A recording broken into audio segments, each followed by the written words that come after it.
8:30 மணிக்கு போனவங்க சாயந்தரம் 5 வரும் ஏண்டா ஒரு கொக்கு கூட சாதா கொக்கா நாள கொக்காடா எந்த கொக்கா ஒரு கொக்கு ஒரு கொக்கு விடாங்க கிட்ட போற அது பறந்து தூரம் போய் அந்த வரப்புல உட்காந்து கிடைக்க மாட்டேங்குது. பையன் படிச்சுனாச்சு. ஆமா அறிவாளியாச்சா பையன் சொன்னா என்ன நைனா நைனா கொக்கு நம்ம இப்படி பிடிச்சா ஆப்பிடாது கிடைக்காது. பச்சை வெண்ணெய் வாங்கியாந்து கொக்கு தலைமையில் நம்ம வச்சுட்டா வெயில் ஏற வெண்ணெய் உரிய கொக்கு கண்ணு மச்சு நம்ம 2 பேரும் வெள்ளாமல பொறிக்கலாம்.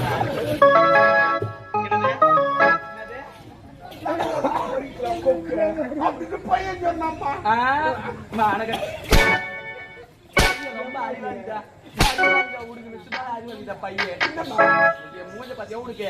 ஏண்டா கொக்கு தலை மேல வெண்ணெய் வச்சிய அப்ப போய் பிடிக்க வேண்டியதான கொக்கு தலை மேல வெண்ணெய் வச்சிய அப்ப